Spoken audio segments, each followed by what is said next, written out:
Coming up, DeMar DeRozan and D'Angelo Russell lead their teams to wins out of the All-Star break. This is Locked On Now NBA.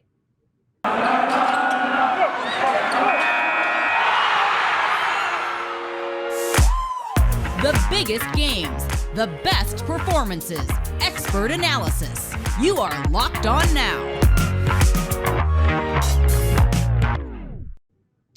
What's up, everybody? You are listening to Locked On Now NBA, local experts with the biggest stories on the hardwood. I'm your host, Daniella Bruce, and thank you for making Locked On Now your first listen every weekday. Our Locked On NBA hosts are here to help break down everything from the night in basketball. The Chicago Bulls kept their win streak alive, and DeMar DeRozan kept his scoring streak going too in last night's biggest game. The biggest game.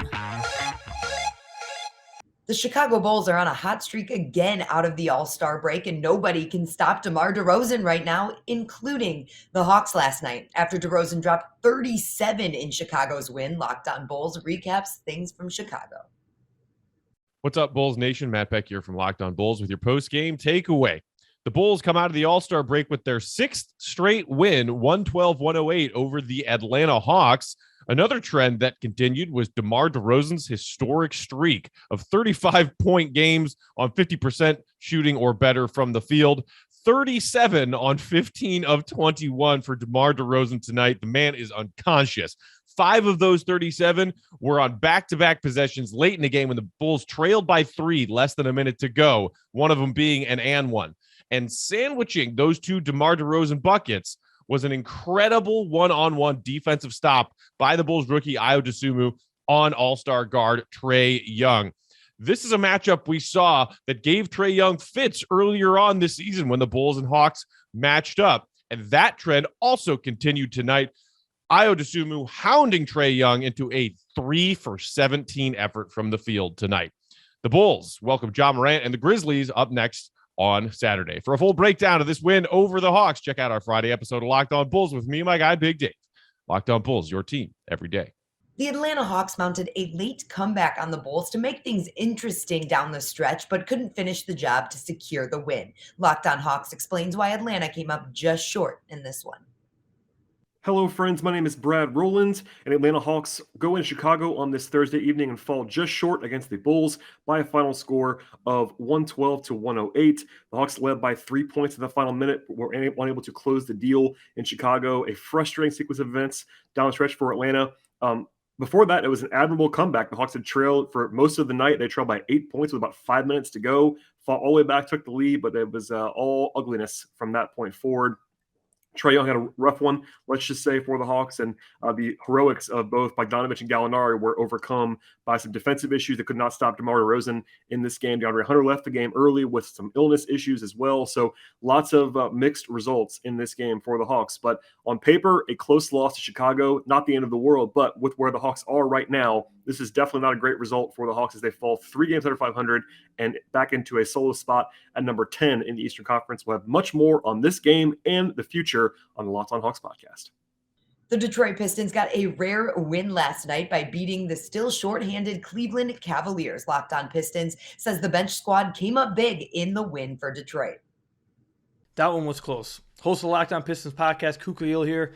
The Pistons get a close win over the Cleveland Cavaliers, 106-103. Had some questionable things happen late, but I want to talk about the bench. The bench absolutely ignited this win. Were the main reason behind this win for the Detroit Pistons. Let's talk about Hamidou Diallo, who had 21 points off the bench for the Pistons, 7-11 shooting from the field, 3 of 3 shooting from deep. He's just like a ball of fire that if you just don't contain it, he's going to score in just any type of way. He'll score off of loose balls. All of a sudden, the ball will be at the rim. You're like, how did he get that? He'll score in transition. He'll score and drive to the basket. Like, he is just a ball of fire, and the Cleveland Cavaliers could not contain him the entire night. Marvin Bagley had a really nice game for the Detroit Pistons, 8 of 13 shooting in 27 minutes of play. He had 16 points and 4 rebounds. He played more minutes than Saddiq Bey and Isaiah Stewart. So they were trusting him a little bit longer here. Now Isaiah Stewart did deal with some foul trouble, but Marvin Bagley earned some minutes and played really well. And Killian Hayes ignited the entire team defensively. Had one of the best 2-point games I have ever seen in my entire life. He was doing really well passing the ball. He ended the game with no turnovers, 5 assists, 5 rebounds, 2 points. Played really well defensively. Overall, just a great night from the Pistons bench. Led them to this victory. Despite some questionable things happening late, the Detroit Pistons bench got them this victory. We'll talk about this more on tomorrow's episode of the Locked On Pistons podcast. The Cavs lost this game without Darius Garland in the lineup, and Locked On Cavs says his presence was sorely missed last night. He recaps things from Cleveland. Hey everyone, Evan Damrell here, co-host of Locked On Cavs with a Locked On Now takeaway for the Cleveland Cavaliers' Thursday night loss to the Detroit Pistons. It's pretty obvious Darius Garland is the likely frontrunner for most improved player this season, but maybe the Cavs can make an argument for him as MVP as well, because it is crystal clear that the Cavs need his back to get right sooner instead of later, because losses like this against Detroit are only going to be more often than not, especially with the playoffs looming and seeding on the line. Hear about this and more on tomorrow's Locked On Cavs, part of the Locked On Podcast Network. The Boston Celtics made easy work of the Brooklyn Nets last night thanks to 30 points from Jayson Tatum and every Celtics starter hitting double-digit scoring. Locked On Celtics goes over another win in the Boston hot streak. Hey there, John Corrales here from the Locked On Celtics podcast. Boston Celtics going to Brooklyn, blow their doors off 129-106. An easy win for the Celtics and the exact type of way they were supposed to play.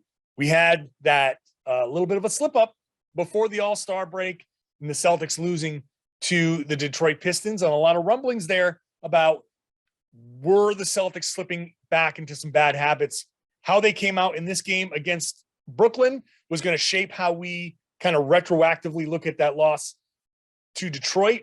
And by coming out and building up an early 13-point lead and eventually winning by 23, that now shows us that we can look back at that Detroit game and say, a little bit of a slip, not a big deal, trap game and all of that. So Celtics beating a bad team. Jayson Tatum drops 30. Celtics got 28 assists on 46 baskets. It's a really nice opportunity there to pump up their assist numbers. The way the Celtics scored their points, running off of defense, 23 fast break points was huge. 54 points in the paint. They were also 17 of 42 from three, so they hit 40% of their threes. They get 20 free throws.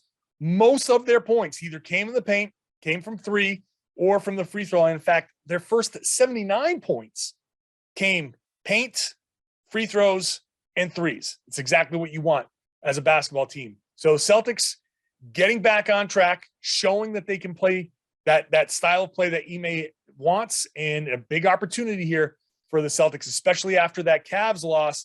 The Celtics now one game behind Cleveland, and they have an opportunity to leapfrog the Cavs at some point over the weekend and maybe move further into playoff position, home court in the first round playoff position. Lots to talk about in the Locked On Celtics podcast, and I will do that tonight. So make sure you are subscribed and watch the show on YouTube. The Nets lost big last night, but they do have excuses. As Locked On Nets points out, Brooklyn played without any of its stars on Thursday in the loss to Boston. Doug Norrie, Locked On Nets, coming at you after a brutal loss by the Nets at home to the Boston Celtics, 129-106. Nets still without KD. Nets still without Kyrie. Nets without Ben Simmons, without Goran Dragic. The list goes on. Some things are just not changing in Nets world until some of these guys come back. They lose a game that's pretty predictable to, fall to this one. Boston surging. Defense looks amazing. Obviously, Nets not the finished product, but they're 31-29. The play-in game still looms for this team. We're going to be talking about it all coming up over on Locked On Nets. We'll see if the Nets can find their way out of this mess, maybe get a little healthy in the short term, just get some guys back in general. Go check out Locked On Nets. D'Angelo Russell has had the Grizzlies number before, and he did it again on Thursday with 37 points as Minnesota took down Memphis. Locked On Grizzlies and Locked On Celtics tell you more from the best performance of Thursday. The best performance. Hold up. Ben Beacon with Locked On Wolves here. The Timberwolves came out of the All-Star break with a bang, a 5-point victory over the mighty Memphis Grizzlies on Thursday night in a game that the Timberwolves really didn't have any business winning. This was all about head coach Chris Finch having a fantastic game plan and D'Angelo Russell absolutely going off. D'Lo scored 37 points in this game, including 23 in the fourth quarter, and only had to take 21 shots on the night to get his 37. The Timberwolves held Ja Morant to 20 points on 25 shots. Just a fantastic overall defensive performance. However, the Grizzlies pulled down 26 offensive rebounds in this game, the most offensive rebounds that any team has had in a game across the NBA this season, and the Timberwolves still won. Anthony Edwards shot just 1 of 11.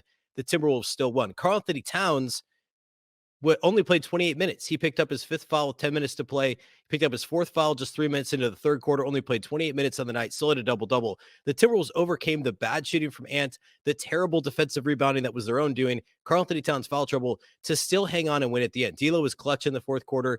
Anthony Edwards stopped Ja Morant when it was still one possession game, and then Jaden McDaniels hit a pair of free throws to ice the game with just a couple seconds to play. This was an all-around team win, an impressive performance by the Timberwolves. We're going to talk all about it on the post-game podcast tonight. Make sure you subscribe to Locked On Wolves for all things Timberwolves. The Memphis Grizzlies drop a tough one tonight against the Minnesota Timberwolves in a 119-114 loss on the road to Minnesota to start the second half of the season. Sean Coleman here with the Locked On Grizzlies podcast. As I discussed on Locked On Grizzlies, the Minnesota Timberwolves are just simply a tough matchup for the Grizzlies, and tonight shows why. D'Angelo Russell has been a Grizzlies killer for much of the past year, and Minnesota, with the pressure that they can add from the three-point line, it certainly showed tonight. 38 attempts overall, 16 threes made, and the Grizzlies just could not make up for it. Now, a couple of things to take away from this game are this.